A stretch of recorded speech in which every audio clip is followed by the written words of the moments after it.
Ça me fait très peur dans le sens où ma société va délocaliser, il ne me reste plus beaucoup d'années à faire, il me reste 1 an et des poussières. Ce qui veut dire que, étant donné que j'ai travaillé depuis l'âge de 16 ans, j'ai fait faire un bilan auprès de la CRAMA et j'aurai à peu près 1 000 € par mois. On parle de chômage, de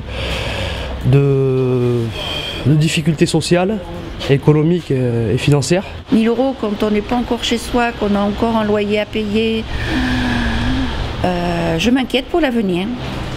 Et peut-être que je ferai comme toutes les personnes de mon entourage que je connais, qui essaient de trouver des petits travaux à droite et à gauche. Repassage, garde d'animaux, aller chercher des enfants.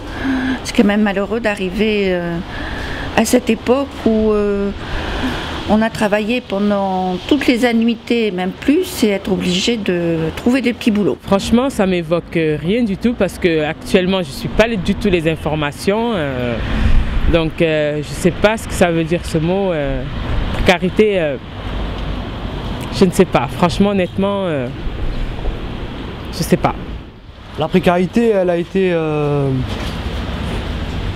comment dire, elle a été provoquée par rapport à la capitalisation des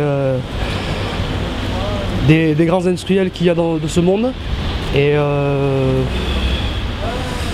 ça crée beaucoup d'injustices. On en voit partout actuellement, sans parler des SDF, on peut penser à tous les retraités qui n'arrivent pas à payer leur loyer, qui sont en difficulté, particulièrement les agriculteurs qui ont des retraites vraiment minimum auxquelles il faudrait penser. La galère quoi, la galère. Un peu la misère quand même. Financière. Mais voilà, on pense financier direct. C'est le premier truc qui me vient, parce que moi la précarité, je la connais bien financièrement. On voit même des travailleurs pauvres, des gens qui ont un travail, qui arrivent difficilement à joindre les deux bouts, parce que tout augmente, ils ont des frais de trajet qui sont importants, quelquefois 1 heure de route, aller-retour. La vie dans laquelle on est en ce moment et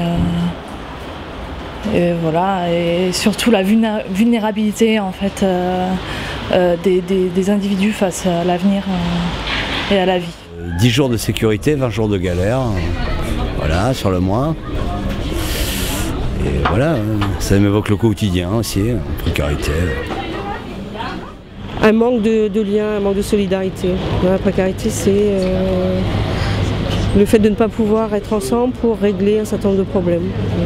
Moi, c'est plutôt la grande solitude dans laquelle le monde actuel nous place, l'incapacité d'y répondre collectivement. C'est l'inquiétude, la précarité. Ouais. Je vis dans l'inquiétude. Enfin, nous vivons dans l'inquiétude. C'est ça la précarité, pour moi. Le système ultralibéral ou capitaliste, on peut l'appeler comme on veut, entretient les gens dans une précarité matérielle, naturellement, mais plus on passe de temps à se demander comment on va survivre, moins on passe de temps à se demander comment on va vivre. J'ai vraiment de plus en plus la sensation que chacun est seul pour affronter le monde et c'est terriblement lourd pour chacun d'entre nous. Ce qu'il serait un peu moins, j'imagine, c'est qu'on fasse les choses ensemble et la précarité dans ce sens-là arriverait à s'émietter beaucoup plus. Il me semble qu'elle est solidifiée par cette parcellarisation des intérêts. C'est l'inconnu pour demain, c'est l'instabilité, c'est pas de projet, la crainte du lendemain, pas de projet, pas d'avenir, être à la merci de plein de choses qu'on ne peut pas maîtriser. La démerde. On arrive et un certain côté humaniste. En fait, on apprend à connaître des gens, à se débrouiller entre nous. Ce que disait Malraux, André Malraux, c'est un truc auquel je pense souvent et que je dis souvent, il disait le 21e siècle sera spirituel ou ne sera pas. Moi, ce que je constate là, c'est qu'il n'est pas. C'est qu'il n'est pas. Voilà, il n'est pas. Il n'est pas. Qu'est-ce qui va marquer l'époque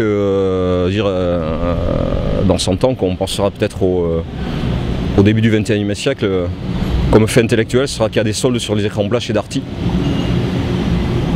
Voilà.